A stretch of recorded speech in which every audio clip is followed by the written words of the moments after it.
എനിക്കറിയില്ല എന്താന്ന്. അല്ല ചാണകക്കുഴി വീണു എന്നൊക്കെ പറഞ്ഞാലും കുഴപ്പമില്ല. പക്ഷേ ഇ.ഡി അത് ഞാൻ ആദ്യമായിട്ട് കേൾക്കാണ്. ഇ.ഡിയെ പേടിയാണ്. ഇ.ഡിയെ പേടിച്ചിട്ടാണ് ഞാൻ ബി.ജെ.പി ചേർന്നത്. എനിക്കാരെയും പേടിക്കേണ്ട കാര്യമില്ല. അത്രയും കാലം എടുത്തു ഒരു വനിത നമ്മുടെ ഫോഴ്സിലേക്ക് വരാൻ എന്നുള്ളത് നമ്മളെ എത്രത്തോണ്ട് ഉൾക്കൊണ്ടിട്ടുണ്ട് എന്നുള്ളതിൻ്റെ ഒരു കാര്യം കൂടി ഉണ്ടല്ലോ. അതായത് ജെൻഡർ വൈസ് നമ്മൾ ന്യൂട്രലാണ്, അല്ലെങ്കിൽ ജെൻഡർ വൈസ് നമുക്ക് ഇക്വാലിറ്റി കൊണ്ടുവരാൻ വന്നിട്ടുണ്ട്. മാമിൻ്റെ ഈ ഒരു സ്പാൻ ഓഫ് 33.5 വർഷത്തിൽ എന്താ അതിൽ നിന്ന് മനസ്സിലായിട്ടുള്ളത്? ജെൻഡർ ഇക്വാളിറ്റി ഇപ്പോഴും ഇല്ല. കേരളത്തിലും അല്ല, എനിക്ക് തോന്നുന്നില്ല ലോകത്ത് എവിടെയെങ്കിലും ഉണ്ടോ എന്ന് എനിക്ക് തോന്നുന്നില്ല. ഒന്നാമത്തെ കാര്യം 2 ജെൻഡർ ആവുന്നത് കൊണ്ട് അതിൻ്റെ ഡിഫറൻസസ് എന്തായാലും ഉണ്ടാവും. ഇക്വാളിറ്റി എന്ന് പറയുന്നത് equality of opportunity, equality of അവസരങ്ങൾ കിട്ടുമ്പോഴും, അല്ലെങ്കിൽ നമ്മൾ സമൂഹത്തിലെ കാഴ്ചപ്പാടിലുള്ള ഒരു ഇക്വാളിറ്റി, ആണുങ്ങൾ കുറച്ചുകൂടെ ഭേദമാണ്, പെണ്ണുങ്ങൾ കുറവാണ് എന്നുള്ള ആ ഒരു സാധനത്തിനെയാണ് നമ്മളെപ്പോഴും കോൺസ്റ്റിറ്റ്യൂഷനായിട്ട് അംഗീകരിച്ച് നമ്മുടെ ഭരണഘടനയിലെ ആർട്ടിക്കിൾ 14 വെച്ചിട്ടുള്ള ഇക്വാലിറ്റി എന്ന് പറഞ്ഞാൽ അതാണ്. പക്ഷെ അതില്ല ഇപ്പോഴും ഈ ജോബ് ഓപ്പർച്യൂണിറ്റീസ് എന്ന് പറഞ്ഞാൽ ആർമിയിൽ പോലും സ്ത്രീകളുടെ പ്രത്യേകമായിട്ടാണ് റിക്രൂട്ട്മെന്റ്, പോലീസിൽ പ്രത്യേകമായിട്ടാണ് റിക്രൂട്ട്മെന്റ്. പോലീസിന്റെ ഒരു എനിക്ക് തോന്നുന്നില്ല ഏതെങ്കിലും ഒരു സംസ്ഥാനത്ത് ജനറലായിട്ട് ഒരു പോലീസ് ഓഫീസേഴ്സിന്റെ വേക്കൻസി വരുമ്പോൾ, താഴെയുള്ള കോൺസ്റ്റബിളിന്റെ വേക്കൻസി വരുമ്പോൾ PSC എല്ലാവരെയും കൂടെ ഒരുമിച്ച് വിളിച്ചല്ല നടത്തുന്നത്. അവർ മിനിമം ഹൈറ്റ് ഇത്രയും, മിനിമം പൊക്കം ഇത്രയും, ചെസ്റ്റ് വിസ്തീർണം ഇത്രയും, ഏജ് ഇത്രയും, അങ്ങനെയുള്ള ഷോൾഡർ വിസ്തീർണം ഇത്രയും എന്നൊക്കെ പറഞ്ഞ് പുരുഷന്മാർ മാത്രം അപേക്ഷിക്കാൻ പറഞ്ഞ് ഇപ്പോഴും PSC ചെയ്യുന്നത് എന്തുകൊണ്ടാണ്? This is not equality. അപ്പോൾ ഇക്വാലിറ്റി എന്ന് പറയുന്നത് ഇനിയും ഒരുപാട് കാലം കൂടെ കഴിഞ്ഞിട്ടേ ശരിക്കും വരുള്ളൂ എന്നാണ് എനിക്ക് തോന്നിയിട്ടുള്ളത്. എൻ്റെ 33 വർഷത്തെ സർവീസിൻ്റെ ഇടയിലും ഭയങ്കര ഇനിക്വാളിറ്റി ആയിട്ടാണ് ഫീൽ ചെയ്തിട്ടുള്ളത്. ഈ ഇനിക്വാളിറ്റികളെ പറ്റിയിട്ടൊക്കെ പറയുമ്പോഴും ഈ IPS ട്രെയിനിങ് സമയത്ത് ഇപ്പോൾ വിമൻ ആയതുകൊണ്ട് ഇത്രയും ചെയ്താൽ മതി, ഇത്ര ചെയ്താൽ മതി എന്ന് പറയുന്നിടത്ത് വേണ്ട, ഞങ്ങൾ മുഴുവനുമായിട്ടും അത് ചെയ്യാമെന്ന് പറഞ്ഞപ്പോൾ റോപ്പ് ക്ലൈമ്പിംഗ് ആയാലും ശരി, റണ്ണിങ് ആയാലും ശരി, മാം ഉത്സാഹം എടുത്തത് മുഴുവനായും ചെയ്യുന്നുണ്ട്. അങ്ങനെ ഒരു സൗകര്യം വേണ്ട എന്ന് പറഞ്ഞിട്ട് അന്ന് അങ്ങനെ ഒരു ഔദാര്യത്തോട് താല്പര്യം ഉണ്ടായിരുന്നില്ല. ഇല്ല, അത് ഞങ്ങൾക്കല്ല. അത് ആദ്യത്തെ ലേഡി IPS ഓഫീസറുടെ കിരൺ ബേഡി മാഡത്തിനായിരുന്നു. അപ്പൊ ഞങ്ങളുടെ ആ കിരൺ ബേഡി മാഡം വരുന്നത് 1974-ലാണ്. അപ്പൊ മാഡം വന്ന സമയത്ത് കൺസെഷൻസ് കൊടുത്തതാണ്. അക്കാഡമിയിൽ അവർ പറഞ്ഞു ഒരു ലേഡി ഉണ്ടായിരുന്നുള്ളൂ, ബാക്കിയെല്ലാം പുരുഷന്മാരാണ്.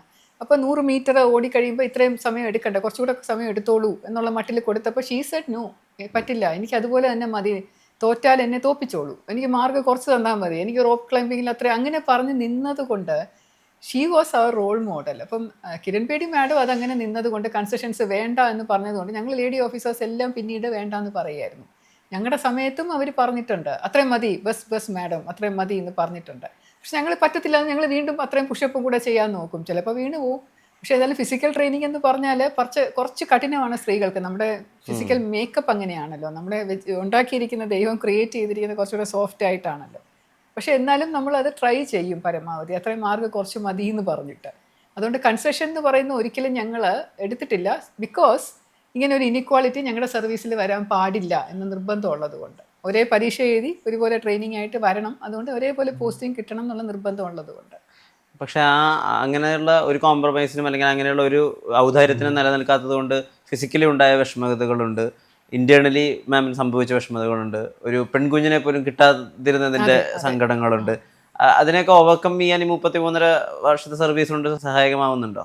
അത് ഒരു പേഴ്സണൽ ആയിട്ടുള്ളൊരു ലോസാണ്. നമ്മുടെ ശാരീരികമായിട്ടുണ്ടാകുന്ന ബുദ്ധിമുട്ടുകൾ, ഇപ്പോൾ എൻ്റെ യൂട്രസിന് വന്ന ഒരു ചെറിയ വളവ് എന്ന് പറയുന്നത് അതിൻ്റെ ട്രെയിനിങ്ങിൻ്റെ ഭാഗത്തുണ്ടായതാണ്. അതുപോലെയുള്ള കുറച്ച് ഇറഗുലാരിറ്റീസ് നമ്മുടെ ശരീരത്തിൽ വരുന്നതും അതുമെല്ലാം സ്ത്രീകളെ സംബന്ധിച്ചാണ് കൂടുതൽ. 2 കുട്ടികളൊക്കെ ഉള്ള വനിതാ IPS ഓഫീസേഴ്സിന് നമ്മൾ പറയും ട്രെയിനിങ് ഉഴപ്പിന്ന്. അതുകൊണ്ടാണ് വലിയ പ്രയാസമാണ് ഒരു കുഞ്ഞിനെ പോലും കിട്ടാൻ. പക്ഷെ അത് നമ്മുടെ പേഴ്സണൽ ലൈഫിൽ ഒരു പ്രശ്നം ഉണ്ടാകുമ്പോൾ അത് വെച്ചിട്ട് നമ്മുടെ പ്രൊഫഷണൽ ലൈഫ് കുറച്ചും കൂടെ നല്ലതാക്കാനായിട്ടൊരു ശ്രമം നടത്തും. ആ ഒരു വശത്തൊരു ഇതുണ്ടായി നമ്മൾ എന്തായാലും പോയി. പക്ഷെ എന്നാലും ട്രെയിനിങ് ഇത്രയും ആത്മാർത്ഥമായിട്ട് ചെയ്തുകൊണ്ട് നമ്മുടെ ജോലിയും അതുപോലെ ആത്മാർത്ഥമായിട്ട് ചെയ്യണം എന്ന ഒരു ചിന്ത വെച്ചിട്ടാണ് നമ്മൾ ആ ജോലിയിൽ ആത്മാർത്ഥത കാണിക്കുന്നത്. ഈ 33 വർഷ കാലയളവിൽ മാധ്യമങ്ങളുമായിട്ടുള്ള ഒരു സമവാക്യം ഏത് വിധത്തിലായിരുന്നു? എനിക്ക് തോന്നുന്നു ആദ്യം വലിയ ആവേശത്തോടു കൂടി മാധ്യമങ്ങൾ സ്വീകരിച്ചിട്ടുണ്ട്, വെൽക്കം ചെയ്തിട്ടുണ്ട്. ഇപ്പോൾ അബ്കാരി പ്രശ്നം ഉണ്ടാകുന്ന സമയത്ത് 11 ഓഫീസേഴ്സിൻ്റെ മാസപ്പടി വിഷയത്തിലുണ്ടാകുന്ന സമയത്ത് മാധ്യമങ്ങളിലൂടെയാണ് ആദ്യമായിട്ട് അതിനൊരു ബ്രേക്ക് ത്രൂ ഉണ്ടാകുന്നത്. പക്ഷേ ഇതേ മാധ്യമങ്ങൾ മാമിനെ മോശക്കാരിയായിട്ട് ഫ്രണ്ട് പേജിൽ എഴുതുകയും അതിനെതിരെ മാം പ്രതികരിക്കുകയും ചെയ്തിട്ടുണ്ട്. എങ്ങനെയായിരുന്നു മാധ്യമങ്ങളുമായിട്ടുള്ള ഒരു ഫോർമുല? എന്നോട് ഇതുവരെ ആരും ചോദിച്ചിട്ടില്ലാത്തൊരു ചോദ്യമാണ്. അതുകൊണ്ട് എനിക്കിതിനെപ്പറ്റി ഇപ്പോഴാണ് ഒരു ഉത്ബോധം തന്നെ ഉണ്ടാകുന്നത്, എന്തുകൊണ്ട് ഇങ്ങനെ പറ്റി എന്നുള്ളത്. ഞാൻ സർവീസിൽ വരുമ്പോൾ, കേരളത്തിലെ ആദ്യത്തെ വനിതാ IPS ഓഫീസറായിട്ട് വരുമ്പോൾ എന്നെ പോസ്റ്റ് ചെയ്തത് കോട്ടയം ജില്ലയിലാണ്. കോട്ടയം ജില്ല എന്ന് പറഞ്ഞാൽ മാധ്യമങ്ങളുടെ ജില്ലയാണ്. അപ്പോൾ അതുകൊണ്ട് ആ കോട്ടയത്ത് വന്നപ്പോൾ എന്നെ സ്വീകരിക്കാനായിട്ട് എൻ്റെ ഡിപ്പാർട്ട്മെന്റിന് ഭയങ്കര മടിയായിരുന്നു. എൻ്റെ ഡിപ്പാർട്ട്മെന്റ് ഭയങ്കരമായിട്ട് മടിച്ചു നിന്നു. ഒരു സ്ത്രീ വരുന്നു എന്ന് പറഞ്ഞ് പോലീസ് ഡിപ്പാർട്ട്മെന്റ് ഭയങ്കര ചതുർത്ഥി പോലായിരുന്നു ഞാൻ വന്നത്. പക്ഷേ നമ്മുടെ മാധ്യമങ്ങൾ ഡിപ്പാർട്ട്മെന്റിനെ മുഖാന്തരം പൊല്യൂട്ട് ചെയ്യാൻ ഒരാൾ വരുന്നു ആണ്. എന്ന് അതെ, കോൺഫറൻസിൽ അതെ. പറഞ്ഞ പക്ഷേ എൻ്റെ ഉദ്യോഗസ്ഥൻ. ഫ്രണ്ട്സിനും അല്ലെങ്കിൽ എൻ്റെ റിലേറ്റീവ്സിനും ഒക്കെ ഒരു സംശയം ഉണ്ടായിരുന്നു. പറ്റുമോ എന്നുള്ള കാര്യം.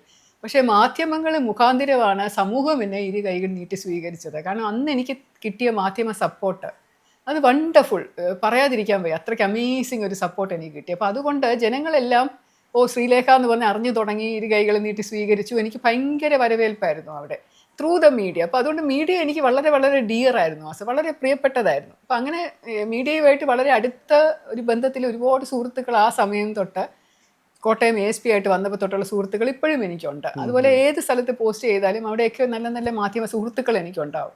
പക്ഷേ ഡൗൺ ദ ലൈൻ കുറച്ചുകൂടെ കഴിഞ്ഞപ്പോൾ എൻ്റെ സർവീസിൽ തന്നെ എനിക്ക് പാരയായിട്ടുള്ള അല്ലെങ്കിൽ എനിക്കെതിരെ അസൂയ ഉണ്ടായിരുന്ന അല്ലെങ്കിൽ പോലീസ് ഡിപ്പാർട്ട്മെൻ്റ് അല്ലേ, അങ്ങോട്ടും ഇങ്ങോട്ടും ഒക്കെ ഒരുപാട് പിടൽ പിണക്കങ്ങളും അങ്ങനെയൊക്കെ ഉണ്ടാകുന്നതാണ്. അപ്പോൾ അങ്ങനെയുള്ള ആൾക്കാർ മാധ്യമങ്ങളെ ഉപയോഗിച്ചുകൊണ്ട് എനിക്കെതിരെ കള്ള വാർത്ത ചമച്ച് ഇടാൻ തുടങ്ങിയപ്പോൾ ഞാൻ ആദ്യമൊക്കെ എനിക്കറിയില്ലല്ലോ, ഞാൻ അവരെ വിളിച്ച് പറയും, മാധ്യമപ്രവർത്തകരോട് പറയും ഇത് ശരിയല്ല, തെറ്റാണ് എന്ന് പറയുമ്പോൾ ആരും അത് വിലക്കെടുക്കില്ല. അവർക്ക് ഗോസിപ്പാണ് വേണ്ടത്. കാരണം ഗോസിപ്പ് സെൽസ്. വിവാദം എന്ന് പറയുന്നത് ആളുകൾക്ക് വായിക്കാൻ താല്പര്യമാണ്. അതേസമയം സത്യസന്ധമായിട്ടുള്ളൊരു കാര്യം ഇതാണ് എന്ന് പറഞ്ഞു കഴിഞ്ഞാൽ ചിലപ്പോൾ മാധ്യമങ്ങൾ പോലും അത് തിരുത്തി എഴുതാൻ ആകാത്ത ഒരു ഘട്ടം വന്നു. പിന്നീട് കുറെ കൂടെ കഴിഞ്ഞപ്പോൾ ഇത് വല്ലാത്തൊരു വഷളായിട്ടുള്ളൊരു സ്റ്റേജിലേക്ക് പോയി. അതായത് എന്നെ ക്രിമിനൽ കേസുകളിൽ പെടുത്താനുള്ള, വിജിലൻസ് കേസുകളിൽ പെടുത്താനുള്ള, അഴിമതിക്കാരിയാക്കി ചിത്രീകരിക്കാനുള്ള, അസാൻമാർഗികമായ ബന്ധങ്ങളുണ്ടെന്ന് അതെ പറയുക. അതെ, ക്രിമിനൽസുമായിട്ട് ബന്ധങ്ങൾ, അതും വൃത്തികെട്ട രീതിയിലുള്ള ബന്ധങ്ങൾ, ഒരു സ്ത്രീ ആയി എന്നുള്ളൊരു കാര്യം കൊണ്ടുള്ള ഒരു അങ്ങനെയൊക്കെ ചെയ്യാൻ തുടങ്ങിയപ്പോഴാണ് എനിക്ക് മനസ്സിലായത് ഇത് ഇത് ഈവിൾ എന്ന് പറഞ്ഞത് കുറച്ച് കൂടുതൽ മാധ്യമങ്ങളുടെ കയ്യിലുണ്ടെന്ന്. വളരെ സ്നേഹമായിട്ട് എൻ്റെ അടുത്ത് സംസാരിച്ചിരുന്നവർ പോലും, വളരെ എൻ്റെ അനിയനെ പോലെ വിചാരിച്ചിരുന്ന ചിലർ പോലും ചാനലുകളിൽ കൂടെ വന്ന് എനിക്കെതിരെ ഉള്ളത് ഇങ്ങനെ സത്യസന്ധം എന്നുള്ള മട്ടിൽ പറയുകയാണ് ജനങ്ങളോട്. കണ്ണി നോക്കി, ക്യാമറയുടെ കണ്ണി നോക്കി ശ്രീലേഖ ഇങ്ങനെയാണ്, അതിന് തെളിവുണ്ട് എന്ന് പറഞ്ഞ് ഞാൻ എൻ്റെ സഹോദര സ്ഥാനത്ത് കണ്ട മാധ്യമപ്രവർത്തകർ പോലും അങ്ങനെ പറയുമ്പോൾ അതെന്തുകൊണ്ടാണ് എനിക്ക് ഭയങ്കര ഞെട്ടലാണ്. അപ്പോൾ പൈസ വാങ്ങിച്ചിട്ടാണോ, എങ്ങനെയാണ് അത് സ്വാധീനിക്കുന്നത് നോക്കി പിന്നെയാണ് മനസ്സിലാവുന്നത് ഇതിനകത്ത് പല കളികളുണ്ട് എന്നുള്ളത്. ആ സമയത്താണ് ഞാൻ പതുക്കെ പതുക്കെ അകലാൻ തുടങ്ങിയത്. കാരണം എൻ്റെ എഫേർട്ടും പിന്നെ എനിക്ക് അതിൻ്റെ ഇടയ്ക്ക് വെച്ച് കുറച്ച് അസുഖങ്ങളൊക്കെ വന്നു. ഇതിൻ്റെ ആ സമ്മർദ്ദം എന്ന് പറയുന്നത് ഒരു പരിധി വിട്ട് സഹിക്കാൻ പറ്റില്ലല്ലോ. അപ്പോൾ അത് ശരീരത്തിൽ ഇങ്ങനെ പ്രകടമാക്കി പലതരത്തിലുള്ള അസുഖങ്ങൾ വന്നു, കുറേ ഓപ്പറേഷൻസ് വേണ്ടി വന്നു. അതൊക്കെ കഴിഞ്ഞപ്പോൾ ഞാനൊരു തീരുമാനം എടുത്തു, I will not have this any further. അപ്പോൾ ഞാൻ അവരിൽ നിന്ന് മാറി നിൽക്കാൻ തുടങ്ങി. അങ്ങനെയാണ് ഒരു ഇപ്പോഴും മാധ്യമങ്ങളിൽ വളരെ അടുത്ത ആൾക്കാർ ഇപ്പോഴും എൻ്റെ അടുത്തുണ്ട്, ചേച്ചി എന്ന് വിളിക്കുന്നവരുണ്ട്, വന്ന് ഓരോ കാര്യങ്ങൾ ചോദിക്കുന്നവരുണ്ട്. പക്ഷേ I don't like to go, because ഒരു TV ചാനലിലൂടെ ഒരു ചർച്ചയിൽ പങ്കെടുക്കാനോ അല്ലെങ്കിൽ ഇങ്ങനെ ഒരു ഇൻ്റർവ്യൂവിന് വിളിക്കുമ്പോൾ പോയാലോ അവർക്ക് വേണ്ടത് വിവാദമാണ്.